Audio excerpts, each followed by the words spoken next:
The Rubaiyat of Omar Khayyam by Edward FitzGerald.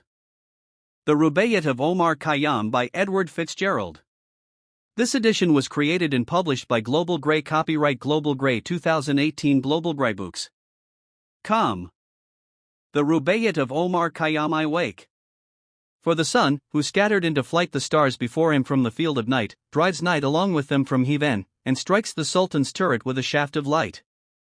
2 Before the phantom of false morning died, methought a voice within the tavern cried, when all the temple is prepared within, why nods the drowsy worshipper outside? 3 And, as the cock crew, those who stood before the tavern shouted, open then the door. You know how little while we have to stay, and, once departed, may return no more. For now the new year reviving old desires, the thoughtful soul to solitude retires, where the white hand of Moses on the bough puts out, and Jesus from the ground suspires. The year indeed is gone with all his rose, and Jamshid's 7-ring cup where no one knows, but still a ruby kindles in the vine, and many a garden by the water blows. 6 And David's lips are locked, but in divine high-piping Pahlavi, with wine. Wine! Wine! Red wine! The nightingale cries to the rose that sallow cheek of hers tea incarnadine. 7 Come, fill the cup, and in the fire of spring your winter garment of repentance fling. The bird of time has but a little way to flutter and the bird is on the wing. 8 Whether at Nishapur or Babylon, whether the cup with sweet or bitter run, the wine of life keeps oozing drop by drop, the leaves of life keep falling one by one. 9 Each morn 1,000 roses brings, you say, yes, but where leaves the rose of yesterday? And this first summer month that brings the rose shall take Jamshid and Kaikabad away. Well, let it take them.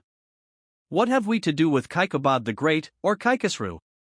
Let Zal and Rustum bluster as they will, or had him call to supper, he'd not you 11 with me along the strip of herbage strewn that just divides the desert from the sown, where name of slave and sultan is forgotten. Peace to Mahmud on his golden throne. 12 A book of verses underneath the bough, a jug of wine, a loaf of bread, and now beside me singing in the wilderness. Oh, wilderness were paradise enow. 13 Some for the glories of this world, and some sigh for the prophet's paradise to come. Take the cash, and let the credit go, nor heed the rumble of a distant drum. 14 Look to the blowing rose about us, lo, laughing, she says, into the world I blow, at once the silken tassel of my purse tear, and its treasure on the garden throw. 15 And those who husband the golden grain, and those who flung it to the winds like rain, alike to no such aureate earth are turned as, buried once, men want dug up again. 16 The worldly hope men set their hearts upon turns ashes or it prospers, and anon, like snow upon the desert's dusty face, lighting a little hour or two is gone. 17 Think, in this battered caravanserai whose portals are alternate night and day, how sultan after sultan with his pomp abode his destined hour, and went his way. 18 They say the lion and the lizard keep the courts where Jamshid gloried and drank deep, and Bahram, that great hunter the while stamps o'er his head, but cannot break his sleep. 19 I sometimes think that never blows so red the rose as where some buried Caesar bled, that every hyacinth the garden wears dropped in her lap from some once lovely head. And this reviving herb whose tender green fledges the river lip on which we lean, lean upon it lightly. For who knows from what once lovely lip it springs unseen? My beloved, fill the cup that clears today past regrets and future fears. Tomorrow, why, tomorrow I may be myself with yesterday's 7,000 years. For some we loved, the loveliest and the best that from his vintage rolling time hath pressed, have drunk their cup a round or two before, and one by one crept silently to rest. And we, that now make merry in the room they left, and summer dresses in new bloom ourselves, must we beneath the couch of earth descend ourselves to make a couch for whom? Make the most of what we yet may spend, before we too into the dust descend, dust into dust, and under dust to lie sans wine, sans song, sans singer, and sans end. Alike for those who for today prepare, and those that after some tomorrow stare. A muezzin from the tower of darkness cries, fools, your reward is neither here nor there. All the saints and sages who discussed of the two worlds so wisely they are thrust like foolish prophets forth, their words to scorn are scattered, and their mouths are stopped with dust. I myself when young did eagerly frequent doctor and saint, and heard great argument about it and about, but evermore came out by the same door wherein I went. 18 I with them the seed of wisdom did I sow, and with mine own hand wrought to make it grow, and this was all the harvest that I reaped. I came like water, and like wind I go. Into this universe, and why not knowing nor whence, like water willy-nilly flowing, and out of it, as wind along the waste, I know not whither, willy-nilly blowing. Triple X what, without asking, hither hurried whence? And, without asking, whither hurried hence? Oh, many a cup of this forbidden wine must drown the memory of that insolence. XXXI up from earth's center through the seventh gate rose, and on the throne of Saturn sate, and many a knot unraveled by the road, but not the master knot of human fate. XXXII there was the door to which I found no key, there was the veil through which I might not see, some little talk a while of me and thee there was and then no more of thee and me. 33 Earth could not answer, nor the seas that mourn in flowing purple, of their Lord forlorn, nor rolling heaven, with all his signs revealed and hidden by the sleeve of night and morn. XXXIV then of the thee and me works behind the veil, I lifted up my hands to find a lamp amid the darkness, and I heard, as from without the me within thee blind. XXXV then to the lip of this poor earthen urn I leaned, the secret of my life to learn, and lip to lip it murmured while you live drink, for, once dead, you never shall return. XXXVI I think the vessel, that with fugitive articulation answered, once did live, and drink, and ah! The passive lip I kissed, how many kisses might it take and give? XVI for I remember stopping by the way to watch a potter thumping his wet clay, and with its all obliterated tongue it murmured gently, brother, gently, pray. XXXVII and has not such a story from of old down man's successive generations rolled of such a clod of saturated earth cast by the Maker into human mold? XXXX and not a drop that from our cups we throw for earth to drink of, but may steal below to quench the fire of anguish in some either hidden far beneath, and long ago. XL is then the tulip for her morning sup of heave NLY vintage from the soil looks up, do you devoutly do the like, till heave into earth invert you like an empty cup? XLI perplexed no more with human or divine, tomorrow's tangle to the winds resign, and lose your fingers in the tresses of the cypress slender minister of wine. XLAI and if the wine you drink, the lip you press end in what all begins and ends in yes, think then you are today what yesterday you were tomorrow you shall not be less. XLII so when that angel of the darker drink at last shall find you by the river brink, and, offering his cup, invite your soul forth to your lips to quaff you shall not shrink. XLIVY, if the soul can fling the dust aside, and naked on the air of heaven ride, wert not a shame for him in this clay carcass crippled to abide? XLV 'tis but a tent where takes his one day's rest as sultan to the realm of death at rest, the sultan rises, and the dark farash strikes, and prepares it for another guest. XLVI and fear not lest existence closing your account, and mine, should know the like no more, the eternal sake from that bowl has poured millions of bubbles like us, and will pour. XLVII when you and I behind the veil are past, oh, but the long, long while the world shall last, which of our coming and departure heeds as the sea's self should heed a pebble cast. 48 a moment's halt a momentary taste of being from the well amid the waste and lo, the phantom caravan has reached the nothing it set out from oh, make haste. 49 would you that spangle of existence spend about the secret quick about it, friend? A hair perhaps divides the false and true and upon what, prithee, may life depend? A hair perhaps divides the false and true, yes, and a single olive were the clue could you but find it to the treasure house, and peradventure to the master too, Li whose secret presence, through creation's veins running quicksilver like eludes your pains, taking all shapes from Madamai, and they change and perish all but he remains. Ai a moment guessed then back behind the fold immersed of darkness round the drama rolled which, for the pastime of eternity, he doth himself contrive. In act, behold. Ili but if in vain, down on the stubborn floor of earth, and up to heaven as an opening door you gaze today, while you are you how then tomorrow, you and shall be you no more? Ili waste not your hour, nor in the vain pursuit of this and that endeavor and dispute, better be jocund with the fruitful grape than sadden after none, or bitter, fruit.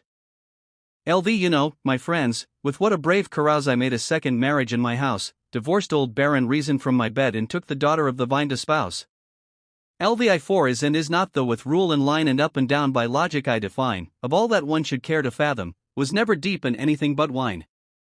LVIA, but my computations, people say, reduced the year to better reckoning, nay 'twas only striking from the calendar unborn tomorrow, and dead yesterday.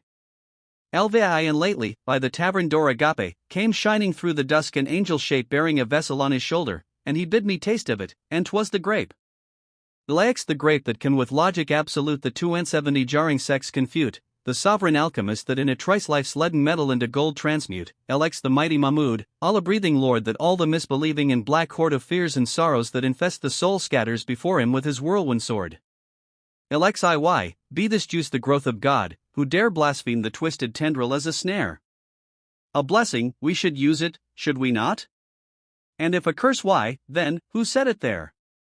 Alexei, I must abjure the balm of life, I must, scared by some after reckoning tain on trust, or lured with hope of some diviner drink, to fill the cup when crumbled into dust. Alexei, threats of hell and hopes of paradise. One thing at least is certain, this life flies, one thing is certain and the rest is lies, the flower that once has blown forever dies. Alexei, strange, is it not? That of the myriads who before us passed the door of darkness through, not one returns to tell us of the road, which to discover we must travel to. Alexei, the revelations of devout and learned who rose before us, and his prophets burned, are all but stories, which, awoke from sleep, they told their comrades, and to sleep returned. Alexei, I sent my soul through the invisible, some letter of that afterlife to spell, and by my soul returned to me, and answered, I myself am heaven and hell. Alexei, heaven but the vision of fulfilled desire, and hell the shadow from a soul on fire, cast on the darkness into which ourselves, so late emerged from, shall so soon expire. Alexei, we are no other than a moving row of magic shadow shapes that come and go round with the sun-illumined lantern held in midnight by the master of the show, Alexei, but helpless pieces of the game he plays upon this checkerboard of nights and days, hither and thither moves, and checks, and slays, and one by one back in the closet lays. Alexei, the ball no question makes of eyes and nose, but here or there as strikes the player goes, and he that tossed you down into the field, he knows about it all, he knows he knows. Alexei, the moving finger writes, and, having writ, moves on, nor all your piety nor wit shall lure it back to cancel half a line, nor all your tears wash out a word of it. Alexei, in that inverted bowl they call the sky, whereunder crawling cooped we live and die, lift not your hands to it for help, for it as impotently moves as you or I. Alexei, with earth's first clay they did the last man knead, and there of the last harvest sowed the seed, and the first morning of creation wrote what the last dawn of reckoning shall read. Alexei, yesterday this day's madness did prepare, tomorrow's silence, triumph, or despair, drink. For you know not whence you came, nor why, drink. For you know not why you go, nor where. Alexei, I tell you this, when, started from the goal, over the flaming shoulders of the foal of Heaven Parwin and Mushtari they flung in my predestined plot of dust and soul. Alexei, the vine had struck a fibre, which about if clings my being, let the dervish flout, of my base metal may be filed a key, that shall unlock the door he howls without. Alexei, in this I know, whether the one true light kindle to love, or wrath consume me quite, one flash of it within the tavern caught better than in the temple lost outright. Alexei, I what? Out of senseless nothing to provoke a conscious something to resent the yoke of unpermitted pleasure, under pain of everlasting penalties, if broke. Alexei, what? From his helpless creature be repaid pure gold for what he lent him, drosselade sue for a debt he never did contract, and cannot answer, the sorry trade. Alexei, thou, who didst with pitfall and with gin beset the road I was to wander in, thou wilt not with predestined evil round and mesh, and then impute my fall to sin. Alexei, thou who man of baser earth didst make, and even with paradise devised the snake, for all the sin wherewith the face of man is black and man's forgiveness give and take. Alexei, as under cover of departing day slunk hunger-stricken Ramazan away, once more within the potter's house alone I stood, surrounded by the shapes of clay. Alexei, shapes of all sorts and sizes, great and small, that stood along the floor and by the wall, and some loquacious vessels were, and some listened perhaps, but never talked at all. 84 said one among them, surely not in vain my substance of the common earth was ta'en and to this figure moulded, to be broke, or trampled back to shapeless earth again. Alexei then said a second, ne'er a peevish boy would break the bowl from which he drank in joy, and he that with his hand the vessel made will surely not in after wrath destroy. Alexei, after a momentary silence spake, some vessel of a more ungainly make, they sneer at me for leaning all awry. What? Did the hand then of the potter shake? Alexei, whereat some one of the loquacious lot, I think a Sufi pipkin waxing hot, all this of pot and potter, tell me then, who is the potter, pray, and who the pot? Alexei, why, said another, some there are who tell of one who threatens he will toss to hell the luckless pots he marred in making pish. He's a good fellow, and 'twill all be well. 89 Well, murmured one, let whoso make or buy, my clay with long oblivion is gone dry, but fill me with the old familiar juice, methinks I might recover by and by. XC So while the vessels one by one were speaking, the little moon looked in that all were seeking, and then they jogged each other, brother. Brother! Now for the porter's shoulder not a creaking. XCIA, with the grape my fading life provide, and wash the body whence the life has died, and lay me, shrouded in the living leaf, by some not unfrequented garden side. 92 That even my buried ashes such a snare of vintage shall fling up into the air is not a true believer passing by but shall be overtaken unaware. XCII Indeed the idols I have loved so long have done my credit in this world much wrong, have drowned my glory in a shallow cup and sold my reputation for a song. XCIV Indeed, repentance of before I swore, but was I sober when I swore? And then came spring, and rose in hand my threadbare penitence a peace tore. XCV In much as wine has played the infidel, and robbed me of my robe of honor well, I wonder often what the vintners buy one half so precious as the stuff they sell. XCVI Yet that spring should vanish with the rose. That youth's sweet-scented manuscript should close. The nightingale that in the branches sang, whence, and whither flown again, who knows? XCVI would but the desert of the fountain yield one glimpse if dimly, yet indeed, revealed, to which the fainting traveler might spring, as springs the trampled herbage of the field. XCVI would but some winged angel ere too late arrest the yet unfolded roll of fate, and make the stern recorder otherwise and register, or quite obliterate. XCIX love. Could you and I with him conspire to grasp this sorry scheme of things entire, would not we shatter it to bits and then remold it nearer to the heart's desire? See yon rising moon that looks for us again, how oft hereafter will she wax and wane, how oft hereafter rising look for us through this same garden and for one in vain. See I and when like her, oh, Saki, you shall pass among the guests star scattered on the grass, and in your joyous errand reach the spot where I made one turn down an empty glass. The end.